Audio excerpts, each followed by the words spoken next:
Hey, welcome to our episode of Chad's Beer Reviews. Still on vacation, still really hot out. Got another beer that was given me by the Untappd, so thanks guys for the beer. I'm not too crazy about Harpoon, but I had this when I was at their house and it was pretty decent, so I thought I'd give it a formal review. This is Harpoon's Rich and Dan's Rye IPA. This beer is a toast of friendship and decades of brewing and enjoying great beer together, RD and DK. 6.9 ABV. Which came first, the friendship or the beer? And that's what Rich and Dan look like. And there's a description in the bottle cap, whatever. Get in the glass, a little bit darker than your usual IPA. It's almost got kind of a brown hue to it. It's pretty cloudy, plus the condensation in the glass. Got a nice kind of white, frothy head on there.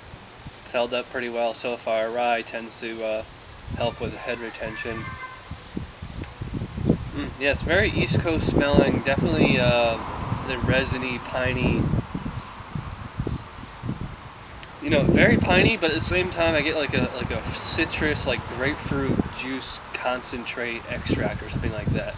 So a little bit of real sweetness in there too. We'll see how it tastes. Cheers.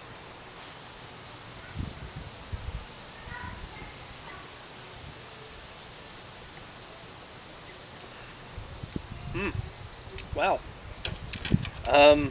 It's better than I remember. That's pretty good.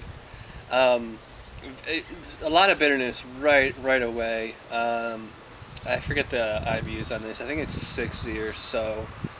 So I mean, it's plus you have rye in there, which is imparting bitterness, which I don't know if they count that in the IBU formula or whatever. But so yeah, kind of dry. Rye bread kind of bitterness and taste right away. You get a nice kind of hop bite on top of that right as it transitions from first to second half, and then like that citrus sweetness I got on the nose comes through again on the palate. You get this nice like this almost syrupy kind of sweetness right as it finishes. Yeah, wow, consistent bitterness throughout. It's funny, that the palate seems to have homogenized already. I don't really get that secondary grapefruit sweetness that I was getting at first.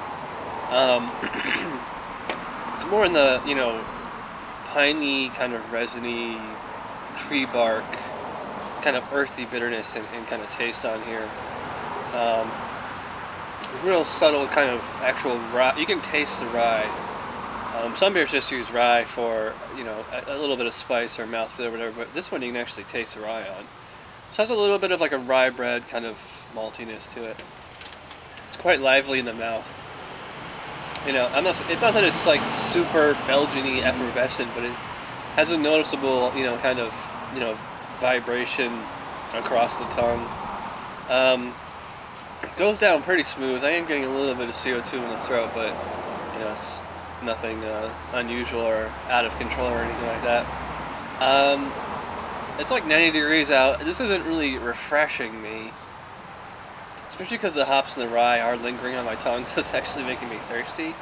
Taking another swig refreshes me while it's in the mouth, but to actually beat the heat, I'd want like a wheat beer or something, or like a West Coast Stone IPA or something like that. Yeah, but wow, this is a nice, really well balanced beer, plenty of flavor. Nice kind of appealing, delectable palate. Good drinkability for the most part, but it's definitely cloying, definitely a dry, rye aftertaste. But if you're a hophead, if you're just a fan of craft beer, you'll probably like this one. It's not an absolute mind blower, but it's pretty good. I'll give it an 8 out of 10 for the Harpoon Rye IPA. It's a solid, good beer.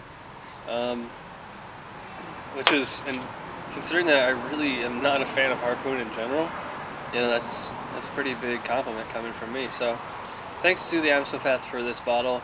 And thanks to you guys out there for watching this episode. I'll see you tomorrow. Cheers.